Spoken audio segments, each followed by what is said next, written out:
तर मित्रांनो, लपंडाव या मालिकेच्या 15 फेब्रुवारीच्या एपिसोडमध्ये छान ट्विस्ट बघायला मिळतोय. आणि ट्विस्ट असा असणार आहे की कान्हा परशूला दिलेलं चॅलेंज जिंकतो. कान्हाला संध्याकाळी 5 वाजेपर्यंत सरकार त्याची जागा दाखवते, त्याचा डेस्क दाखवते. सरकार कान्हाला डेस्क दाखवते आणि त्याला म्हणते, कान्हा, ही तुझी जागा, तुझी योग्यता आहे त्याप्रमाणे तुला ही जागा दिली आहे, पण प्रामाणिकपणे काम कर. सरकार परशू निघून जातात.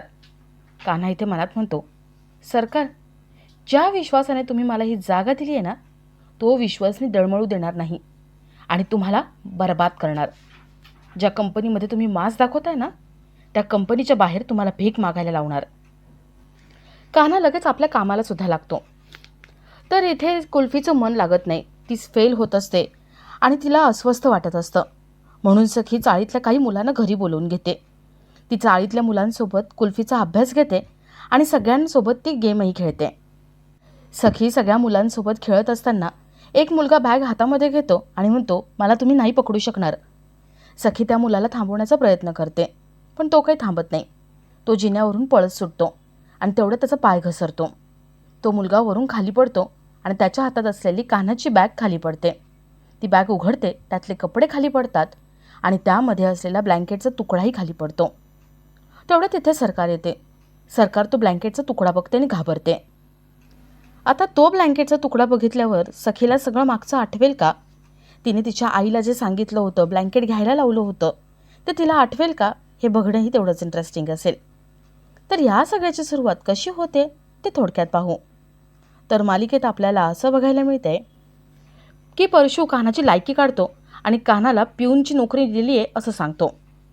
परशू म्हणतो, हे बघ, ही आहे तुझी लायकी, आजपासून तू या कंपनीतला नवीन पिऊन. आणि काय ना कान्हा, केबिन मिळवण्यासाठी अक्कल आणि स्टेटस दोन्ही लागतं आणि तुझ्याकडे दोन्ही पण नाही आहे. कान्हा म्हणतो, माझ्याकडे काय आहे काय नाही आहे याचा अंदाज तुम्हाला अजिबात नाही आहे. पण काका, माझ्याकडे काय आहे हे सांगून मी स्वतःचं कौतुक काय करून घेऊ? आणि मुळात एक छोटी गोष्ट तुम्हाला माहिती नाही आहे का? कुठलंही काम लहान मोठं नसतं आणि कामावरून कुणाचीही लायकी ठरवायची नाही. आणि राहता राहिला प्रश्न या खुर्चीचा. कान्हा पिऊनच्या खुर्चीत बॉससारखा बसतो आणि कान्हा म्हणतो, ही खुर्ची ना, तीही मानाची आहे, पण फार वेळ मी या खुर्चीत नाही बसणार. आज संध्याकाळी 5 वाजेपर्यंत सरकार स्वतःहून मला माझ्या नावाचा डेस्क देतील, मला माझी योग्य जागा देतील आणि त्यावेळेस तुम्ही स्वतःहून मला विनंती कराल आणि मला माझ्या जागेवरती बसायला सांगाल. परशू मूर्खे मोडतो आणि पिऊनला म्हणतो, ए पिऊन, चल, हा रिकामा आहे ना इथे बसलेला, हा इतर कामं करेल, तू माझी कामं कर.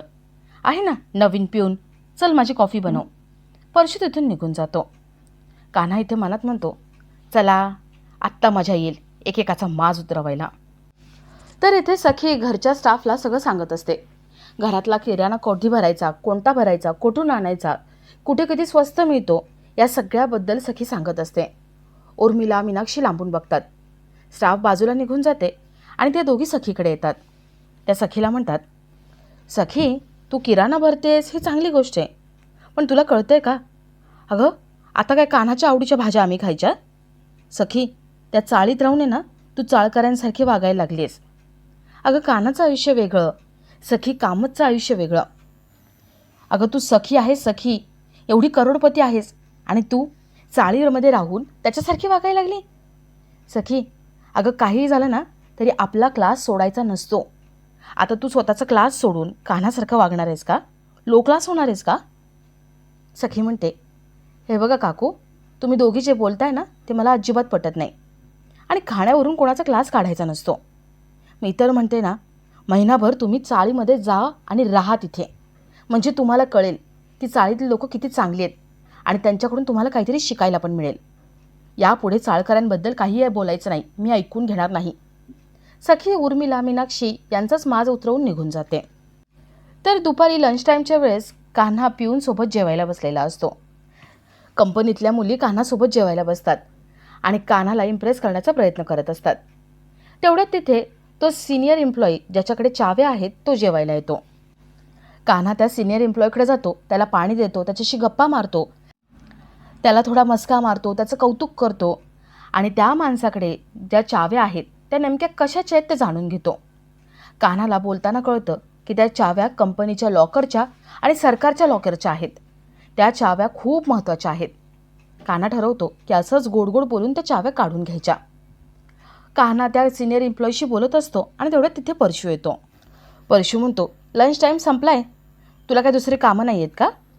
कान्हा म्हणतो, माझं सोडावं काका, तुम्ही काय माझ्या पाळतीवर आहात का? का तुम्हाला दुसरं कुठलं काम नाही आहे? का येतच नाही कुठलं काम? परशू म्हणतो, जास्त बोलू नको, 2.5 तास निघून गेलेत, 5 वाजायला फक्त 2.5 तास बाकी आहेत. आठवतं आहे ना? अरे जर 5 वाजले ना की तुझ्या अंगावरती हा पिऊनचा युनिफॉर्म चढवायचा, हा सूट काढून टाकायचा, समजलं? परशू सूट देतो आणि निघून जातो. कान्हा किरणला फोन लावतो आणि किरणला म्हणतो, किरण, मी सांगितलेलं काम करायचं, तेही 4:45ला. मी सांगितलेलं सगळं काम व्यवस्थित व्हायला हवं. आणि हो, तू फोन करशील ना ते आपल्या ऑफिसच्या नंबरवरून कर. किरण ठीक आहे म्हणतो.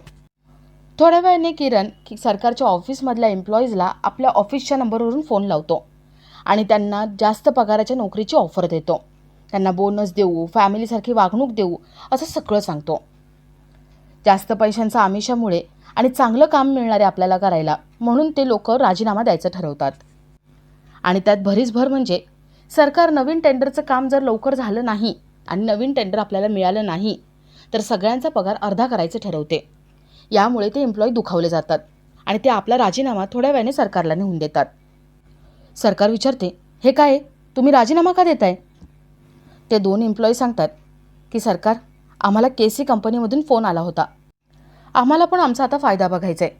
बस झालं आता, तुमच्यासाठी काम खूप केलं, आता आम्हाला पगार हवा आहे. तुम्ही तर पगार नीट देत नाही, त्यापेक्षा आम्हीच जातो आता निघून. सरकार परशूला त्या 2 एम्प्लॉईला समजावायला सांगते. परशू खूप समजावायचा प्रयत्न करतो पण त्याला काही जमत नाही. तेवढ्यात तिथे कान्हा येतो. सरकार म्हणते, कान्हा बाहेर जा. कान्हा म्हणतो, सरकार, अहो काकांनी त्यांचं काम उत्तम केले, पण मला थोडे प्रयत्न करू द्या प्लीज. सरकार म्हणते, ठीक आहे, बोल यांच्याशी, बघ काही होतंय का. तर इथे सखी कुल्फीचा रिझल्ट बघते. कुल्फी फेल झालेली असते. सखी त्यामागचं कारण विचारते. कुल्फी घरामध्ये जे काही प्रकरण चालू आहे, म्हणजे सरकार आपल्याला मारते, ओरडते, केस ओढते, कधी चिमटे काढते, त्याबद्दल सखीला सांगते. कुल्फीला सरकारची भीती वाटते आणि त्यामुळे टेन्शनच्या भरात तिचा अभ्यास धड होत नाही आहे. सखीला हे सगळं कळतं आणि सखीला कुल्फीसाठी काहीतरी करावं वाटतं, म्हणजे जेणेकरून कुल्फीचा अभ्याससुद्धा होईल आणि तिचं टेन्शन सगळं निघून जाईल. सखी ठरवते की चाळीतल्या सगळ्या मुलांना इथे बोलवायचं, त्या सगळ्यांचा अभ्यास घ्यायचा, त्यासोबत कुल्फीचासुद्धा अभ्यास होईल. सखी चाळीतल्या मुलांना आणायला जाते आणि आपला आजचा हा भाग इथेच संपतो.